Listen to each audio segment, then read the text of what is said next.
அன்பின் பிதாவே, இந்த காலை வேலைக்கா உமக்கு நன்றி செலுத்துகிறோம். உம்மை நன்றியோடு துதிக்கிறோம், ஸ்தோத்தரிக்கிறோம். தாகமுள்ளவன் மேல் தண்ணீரையும் வறண்ட நிலத்தில் ஆறுகளையும் ஊற்றுவேன் என்று சொன்னீர். ஆண்டவரே, உன் சந்ததி மேல் என் ஆவியும் உன் சந்தானத்தின் மேல் என் ஆசீர்வாதத்தையும் ஊற்றுவேன் என்று சொல்லியிருக்கிறீர். ஆண்டவரே, உம்முடைய வார்த்தையின்படி ஆண்டவரே மை துதிக்கிறோம், ஸ்தோத்தரிக்கிறோம். ஆண்டவரே ஸ்தோத்திரம். ஆண்டவரே, எங்களுடைய சந்ததியை கர்த்தர் ஆசிர்வதிக்கும்படியாய் ஜெபிக்கிறோம். பரிசுத்த ஆவியினால் நிரப்பி கர்த்தர் ஆண்டவரே ஆசீர்வதிக்கும்படியாய் ஜெபிக்கிறோம். இந்த நாளில் வேத தியானத்தை எங்களுக்கு ஆசீர்வதித்து தாங்க.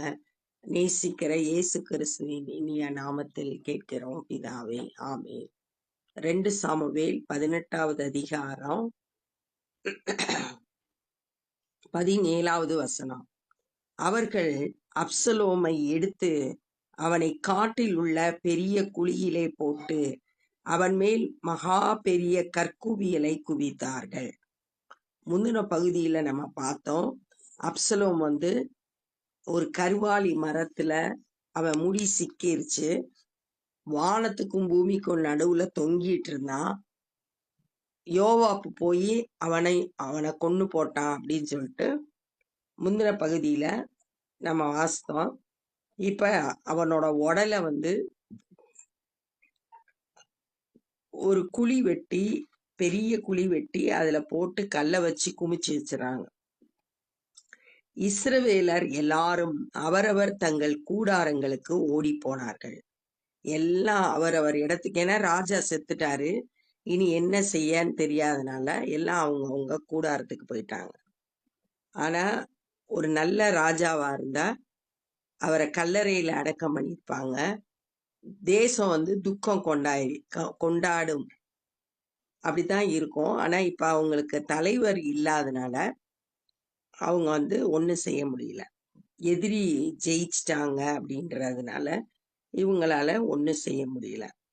அப்சலோம் உயிரோடு இருக்கையில் என் பேரை நினைக்க பண்ணும்படியாக எனக்கு குமாரன் இல்லை என்று சொல்லி ராஜாவின் பள்ளத்தாக்கிலே தனக்கென்று ஒரு தூணை நிறுத்தி அந்த தூணுக்கு தன் பெயரை தரித்திருந்தான். அது இந்நாள் வரைக்கும் அப்சலோமின் அடையாளம் என்று சொல்லப்படும். அவன் உயிரோடு இருக்கும் போதே என் பிள்ளைகள் மூலம் எனக்கு பேர் உண்டாகாது, என் பேரை நினைக்க பண்ணும்படி எனக்கு குமாரன் இல்லை அப்படின்றான்.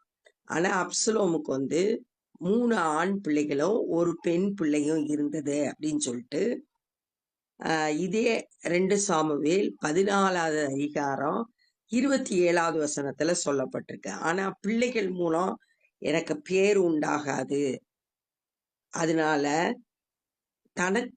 தனக்காக ஒரு தூணை நிறுத்தி அவனோட பெயரை வச்சுக்கிட்டான்.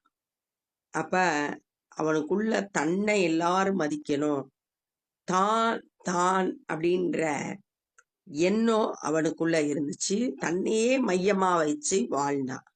ஆனா அது தவறு.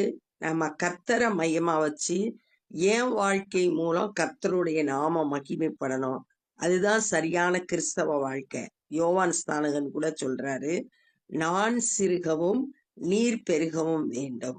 அப்ப கர்த்தருடைய பேர் தான் நிலைத்திருக்கணும், நம்ம பேர் இல்லை. இவன் தவறா நடந்து கொள்றான். அதுக்கு ஒரு தூணை வச்சு அதுக்கு அவனோட பேரே வச்சிட்டான். சாதோக்கின் குமாரனாகிய அகிமாஸ் கர்த்தர் ராஜாவை அவன் சத்ருவின் கைக்கு நீங்களாக்கி நியாயம் செய்தார் என்று என்னும் செய்தியை அவருக்கு கொண்டு போக நான் ஓடட்டுமா என்றான். இப்ப அகிமாஸ் யோவாப்ட கேக்குறான், நான் இந்த செய்திய போய் ராஜாட்ட சொல்லவா, தாவீதுட்ட சொல்லவா, நான் ஓடட்டுமா அப்படின்னு சொல்லிட்டு கேக்குறான். ஏன்னா அவனுக்கு கொடுக்கப்பட்ட வேலை என்னன்னா, இங்க என்ன நடக்குதோ அதை ராஜாவுக்கு அறிவிக்க வேண்டியதுதான் அவனோட வேலை. அதனால அவன் கேட்கறான், ரொம்ப ஆர்வமா கேட்கறான். ஏன்னா ராஜாவோட சத்ரு அழிக்கப்பட்டுட்டான், அப்ப இந்த செய்தி ராஜாவுக்கு சந்தோஷத்தை தரும் அப்படின்னு நினைச்சு இவன் கேட்கறான். யோவாப் அவனை நோக்கி, இன்றைய தினம் நீ செய்தியை கொண்டு போக கூடாது, இன்னொரு நாளிலே நீ செய்தியை கொண்டு போகலாம். ராஜாவின் குமாரன் செத்தபடியினால் இன்றைக்கு நீ செய்தியை கொண்டு போக வேண்டாம் என்று சொல்லி அகிமாச பார்த்து சொல்றான், அப்சலோம் இறந்ததுனால இந்த துக்க செய்திய நீ கொண்டு போக வேண்டாம் அப்படின்னு சொல்லிட்டு சொல்றான். யோவாப் கூசியை நோக்கி, நீ போய் கண்டதை ராஜாவுக்கு அறிவி என்றான். கூசி யோவாப்பை வணங்கி ஓடி போனான்.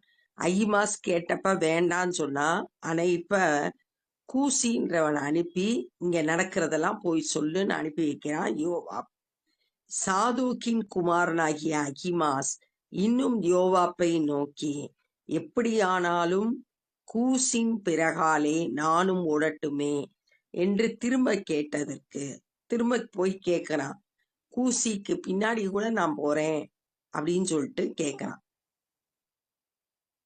யோவாப், என் மகனே, சொல்லும்படி உனக்கு நல்ல செய்தி இல்லாதிருக்கையில் நீ ஓட வேண்டியது என்ன என்றான். நீ போய் நல்ல செய்தியை சொன்னா உனக்கு ரிவார்டு கிடைக்கும், பரிசு கிடைக்கும். ஆனா இப்ப நல்ல செய்தி கிடையாது, அப்புறம் ஏன் நீ ஓடணும்னு நினைக்கிற அப்படின்னு சொல்லிட்டு யோவாப் கேட்கிறான் அகிமாஸ்டர். அதற்கு அவன், எப்படி ஆனாலும் நான் ஓடுவேன் என்றான். அப்பொழுது யோவாப் ஓடு என்றான். இவன் திரும்ப திரும்ப கேட்கறதுனால சரின்னு சொல்லிட்டான் யோவாப். அப்படியே அகிமாஸ் சமனான பூமி வழி ஓடி கூசிக்கு முந்தி கொண்டான். கூசி ஒருவேளை மலை பகுதியில கூடி போயிருந்திருக்கலாம். இவன் என்ன செய்யறான், சமனான பகுதியில சமமான பகுதியில போனா வேகமா போயிடலாம். கூசிக்கு முந்தி போயிட்டான் அகிமாஸ். தாவீது 2 ஒளிமுக கவுனி வாசலுக்கு நடுவாக உட்கார்ந்திருந்தார். இப்ப தாவீது எங்க உட்கார்ந்திருக்கான் அப்படின்னு சொன்னா, 2 ஒளிமுக கவனி வாசலுக்கு நடுவே,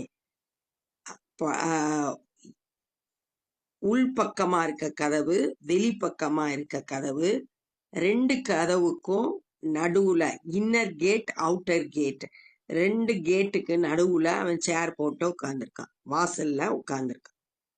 ஜாம காக்கிறவன் அலங்கத்தில் இருக்கிற கவுனியின் மேல் நடந்து, அலங்கன்றது அந்த பட்டணத்தை சுத்தி இருக்கிற கோட்டை, அந்த கோட்டைக்கு மேல ஏறி தன் கண்களை ஏறெடுத்து, இதோ ஒரு மனுஷன் தனியாக ஓடி வருகிறதை கண்டேன். ஜாமக்காரன்னா வாட்ச்மேன். தூரத்துல இருந்து பாக்குறான், தூரமா இருந்து ஒரு மனுஷன் ஓடி வர்றான். கூப்பிட்டு ராஜாவுக்கு அறிவித்தான். அப்பொழுது ராஜா, அவன் ஒருவனாய் வந்தால் அவன் வாயிலே நல்ல செய்தி இருக்கும் என்றான். அவன் ஓடி கிட்ட வரும்போது, பக்கத்துல வந்துட்டான். ராஜா சொல்றான், நல்ல செய்தியை கொண்டு வருவான் அப்படின்னு எதிர்பார்ப்போட இருக்கான். ஜாமக்காரன் வேறொருவன் ஓடி வருகிறதை கண்டு, இப்ப வேற ஒருத்தன் ஓடி வர்றத பார்த்துட்டான். அதோ பின் ஒருவன் தனியே ஓடி வருகிறான் என்று வாசல் காக்கிறவனோட கூப்பிட்டு சொன்னான்.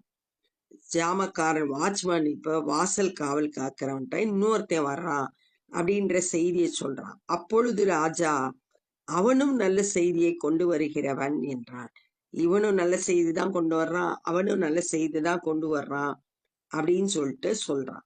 மேலும் ஜாமக்காரன், முந்தினவனுடைய ஓட்டம் சாதோக்கின் குமாரன் அகிமாசுடைய ஓட்டம் போலி இருக்கிறது என்று எனக்கு தோன்றுகிறது என்றான்.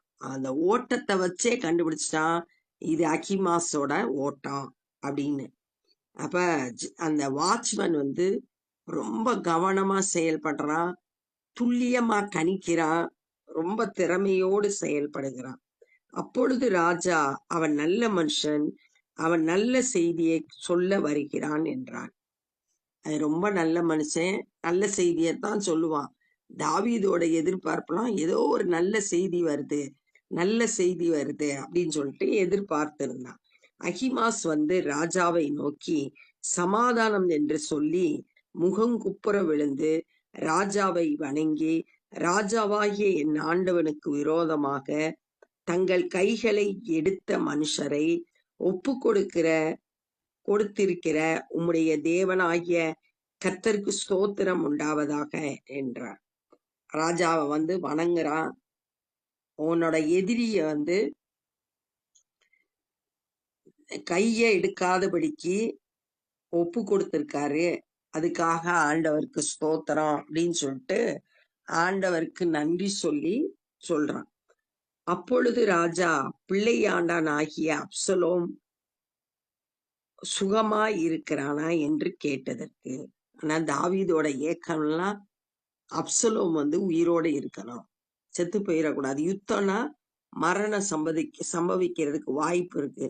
அதனால ஒரு தகப்பனா தன்னுடைய பிள்ளைய அழிஞ்சு போயிடக்கூடாது அப்படின்னு சொல்லிட்டு எதிர்பார்க்கிறான். சுகமா இருக்கிறானா என்று கேட்டதற்கு, அகிமாஸ் யோவாப் ராஜாவின் வேலைக்காரனையும் உம்முடைய அடியானையும் அனுப்பும் போது ஒரு பெரிய சந்தடியாய் இருந்தது, ஆனாலும் அது இன்னதென்று தெரியாது என்றான். யோவாப் 2 பேரை அனுப்புறான், ராஜாவோட வேலைக்காரனும் உம்முடைய அடியானையும். ராஜாவோட வேலைக்காரன் கூசி, அவனையும் என்னையும் அனுப்புறப்ப அங்க ஒரு சலசலப்பு ஏற்பட்டுச்சு, ஆனா அது என்னன்னு எனக்கு தெரியாது அப்படின்னு அகிமாஸ் சொல்றான். அகிமாஸ்கான அப்சலோம் இறந்த செய்திய தெரிஞ்சிருக்கும், ஆனா அவன் சொல்லல. அப்பொழுது ராஜா, நீ அங்கே போய் நில் என்றான். அவன் ஒரு பக்கத்தில் போய் நின்றான். இவன்கிட்ட இருந்து செய்தியை பெற்றுக்கொள்ள முடியல, அதனால போய் ஓரத்துல நில்லுன்னு சொல்லிட்டு அனுப்பிட்டான். இதோ கூசி ராஜாவாகிய என் ஆண்டவனே, நற்செய்தி, இன்று கர்த்தர் உமக்கு விரோதமாய் எழும்பின எல்லாரின் கைக்கும் உம்மை நீங்களாக்கி நியாயம் செய்தார் என்றான். யார் யார் உனக்கு விரோதமாய் எழும்புனாங்களோ அவங்களெல்லாம் அழித்து போட்டார், உனக்கு நியாயம் செஞ்சிருக்காரு அப்படின்னு சொல்லிட்டு நல்ல செய்திய சொல்றான். அப்பொழுது ராஜா கூசியை பார்த்து, பிள்ளையாண்டான் ஆகிய அப்சலோம் சுகமாய் இருக்கிறானா என்று கேட்டதற்கு, இப்ப இவங்கிட்டையும் கேட்கிறான், என் மகன் சுகமா இருக்கானா? ஒரு தகப்பனா இருந்து மகனை விசாரிக்கிறான். கூசி என்பவன் அந்த பிள்ளையாண்டனுக்கு நடந்தது போல ராஜாவாகிய என் ஆண்டவருடைய சத்துருக்களுக்கும் பொல்லாப்பு செய்ய உமக்கு விரோதமாய் எழும்புகிற யாவருக்கும் நடக்க கடவது.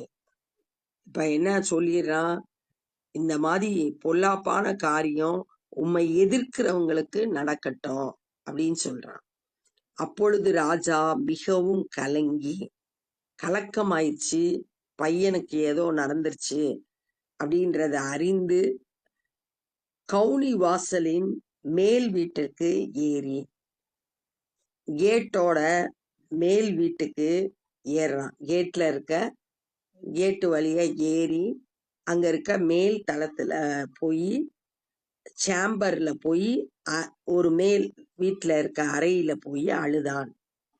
அவன் ஏறி போகையில், என் மகனாகிய அப்சலோமே, என் மகனே, என் மகனாகிய அப்சலோமே, நான் உனக்கு பதிலாக செத்தேனானால் நலமாயிருக்கும், உனக்கு பதிலா நான் செத்திருந்தா நலமாயிருக்கும் அப்படின்னு சொல்லிட்டு சொல்றான். ஏன்னா அப்சலோம் வாலிப வயசு, அந்த வயசுலே மறிக்கிறது ரொம்ப வேதனையை கொடுக்கக்கூடியது. ஆனா அப்சலோமோட பிள்ளைகள் மறிப்பாங்க அப்படின்னு சொல்லிட்டு நாத்தான் தாவீது பத்சேபாள்கிட்ட பாவம் செய்த பிறகு நாத்தான் தீர்க்கதரிசி அவனை உணர்த்தி காட்டிட்டு தாவீதோட சந்ததியை பத்தி சொல்லும்போது 2 சாமுவேல் 12:10 12வது அதிகாரம் 10வது வசனத்துல என்ன சொல்லிருக்குன்னா,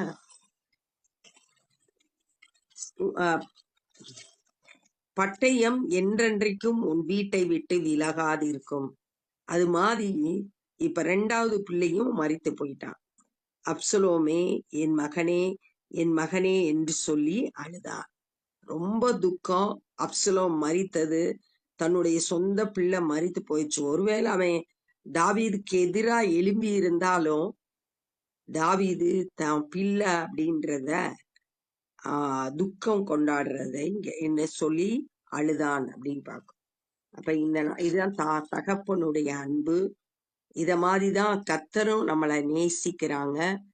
எப்படி நம்ம நிறைய பாவம் அக்கிரமம் மீறுதல் செய்து ஆண்டவரை விட்டு தூரமா இருந்தாலும், ஆண்டவரை அறியாம இருந்தாலும், ஆண்டவர் நம்ம மேல அன்பு வச்சு நம்ம அவரிடத்துல வரும்படியா எதிர்பார்க்கிறாரு. இந்த நாள்ல என்ன கற்றுக்கொண்டோம் அப்படின்னா, அப்சலோம ஒரு குழி தோண்டி அதுல போட்டு கல்லு குவியல அது மேல வச்சுட்டாங்க, மரித்த அப்சலோம் உடலை. ஆனா அப்சலோம் உயிரோடு இருக்கிறப்பயே தனக்கு பேர் உண்டாக்கணும்ன்றதுக்காக ஒரு தூணை நிறுத்தி தன்னோட பேரை அதற்கு வைத்தான். சுயநலமா செயல்பட்டான். தன்னை எல்லாரும் நினைக்கணும், பாராட்டணும் அப்படின்ற எண்ணம் உடையவனா இருந்தான். அப்ப அகிமாஸ் யோவாப்ட கேக்குறான், நான் போய் ராஜாட்ட இந்த செய்திய சொல்லவா அப்படின்னு சொன்ன உடனே யோவாப்பு இல்ல வேண்டாம், நீ நல்ல செய்திய கொண்டு போ, இப்ப வேண்டாம் அப்படின்னு சொல்ற. கூசிய கூப்பிட்டு நீ போய் சொல்லு இங்க நடந்ததெல்லாம் அப்படின்னு யோவாப் சொல்லி விடுறான். ஆனா அகிமாஸ் யோவாப்ட மறுபடியும் கேக்குறான், நான் பின்னாடி ஓடுறேன் அப்படின்னு சொன்ன உடனே, அது நீ சொல்ற செய்திக்கு ரிவார்டு கிடைக்காது, நீ சொல்ல போறது துக்க செய்தி அப்படின்னு சொல்லிட்டு சொல்றான் யோவாப். ஆனா இவன் நான் ஓடுறேன் ஓடுறேன்னு கேட்டதுனால சரின்னு சொன்னா. சமமான பகுதி வழியா அவன் ஓடுனதுனால கூசி போறதுக்கு முன்னாடியே இவன் போயிட்டான். அங்க தாவீது வந்து 2 கேட்டுக்கு நடுவுல, உள்வாசலுக்கும் வெளிவாசலுக்கும் நடுவுல உட்கார்ந்து இருந்தான். அப்ப ஜாமக்காரன் சொல்றான், ஒருத்தன் ஓடி வர்றான் அப்படின்னு பாக்குறான். அப்புறம் கொஞ்ச நேரம் கழிச்சு இன்னொருத்தன் பின்னாடி ஓடி வர்றான். முந்தி வர்றவன் அகிமாசன் கரெக்டா சொல்றான். அப்ப ராஜா ஒரு நல்ல செய்தி தான் கொண்டு வருவான் எதிர்பார்த்து கொண்டு இருக்காரு. அப்ப உம்முடைய சத்துருக்களுக்கு இதே மாதிரி நடக்கட்டும் அப்படின்னு சொல்றான். உடனே ராஜா கேக்குறான், அப்சலோம் உயிரோடு இருக்கானா அப்படின்னு கேட்கும்போது, நானும் ராஜாவின் வேலைக்காரனும் வேலைக்காரனையும் கூசியையும் அனுப்பும்போது அங்க ஒரே சலசலப்பா இருந்துச்சு. ஆனா என்ன நடந்ததுன்னு எனக்கு தெரியாதுன்னு சொல்லிட்டான். நீ போய் ஓரத்துல நில்லுன்னு அனுப்பி வச்சுட்டு கூசி வந்த பிறகு விசாரிக்கிறான், என் பிள்ளை உயிரோடு இருக்கானா அப்படின்னு சொல்லிட்டு அன்போடு விசாரிக்கிறான். உன் பிள்ளைக்கு ஏற்பட்ட பொல்லாப்பு மாதிரி உன்னுடைய எதிரிகள் எல்லாருக்கும் நடக்கணும் அப்படின்னு சொன்ன உடனே தாவீதுக்கு புரிஞ்சிருச்சு. அவன் ரொம்ப கலங்கி கேட்டு மேல இருக்கிற ரூமுக்கு போய் அழுதான். என் மகனாகிய அப்சலோமே, நான் உனக்கு பதிலாக மரித்தேனானால் நலமாயிருக்கும். இயேசு கிறிஸ்து கூட நமக்கு பதிலாக தன் ஜீவனையே கொடுத்து மரித்து தம்முடைய அன்பை வெளிப்படுத்தினார். தாவீது எப்படி உனக்கு பதிலா நான் செத்திருந்தா நல்லா இருக்கும்னு சொல்றாரோ, அது போல இயேசு கிறிஸ்து நமக்கு பதிலா நம்ம செய்த பாவத்துக்கு தண்டனையை அவர் ஏற்றுக்கொண்டு அவர் மரித்து தம்முடைய அன்பை வெளிப்படுத்தினத நம்ம வேதத்துல வாசிக்கிறோம். இப்ப நம்ம ஜெபம் பண்ண போறோம். அன்பின் பிதாவே, இந்த நாள்ல நாங்க கற்றுக்கொண்ட இந்த வேத பகுதிக்காய் நன்றி செலுத்துகிறோம். ஆண்டவரே, நீர் எங்களை அதிகமாய் நேசிக்கிறீர். ஒரு தகப்பன் தன் பிள்ளையை நேசிக்கிறது போல நீர் எங்களை நேசிக்கிறீர். எங்களுக்கு பதிலாக நீர் தண்டனை ஏற்றுக்கொண்டு சிலுவையில் மரித்து அதன் மூலம் உடைய அன்பு வெளிப்பட்டது. ஆண்டவரே ஸ்தோத்திரம் கர்த்தாவே, அந்த விலையேற பெற்ற அந்த இரத்தத்துக்காய் உமக்கு நன்றி செலுத்துகிறோம். எங்களுடைய பாவங்களை நீக்கி சுத்திகரிக்கிற இயேசுவின் இரத்தத்துக்காய் உம்மை துதிக்கிறோம், உம்மை ஸ்தோத்தரிக்கிறோம். ஆண்டவரே, எங்க ஒவ்வொருவரையும் உடைய இரத்தத்தினால கழுவி சுத்திகரிங்க. இந்த நாள்ல சுவிசேஷ பணி செய்கிற ஒவ்வொருவரையும் பயன்படுத்துங்க. சத்தியத்தை சரியாய் போதிக்க கிருபை தாரும். நாங்களும் ஆண்டவரே உடைய ராஜ்ய பணியிலே எங்களால் இயன்றதை செய்ய கிருபை தந்து வழி நடத்துங்க. நேசிக்கிற இயேசு கிறிஸ்துவின் இனிய நாமத்தில் கேட்கிறோம் பிதாவே, ஆமென். என் ஆத்துமாவே கர்த்தரை ஸ்தோத்தரி, என் முழு உலமே பரிசுத்த நாமத்தை ஸ்தோத்தரி. என் ஆத்துமாவே கர்த்தரை ஸ்தோத்தரி, கர்த்தர் செய்த சகல உபகாரங்களை மறவாதே. ஆமீன். God bless you.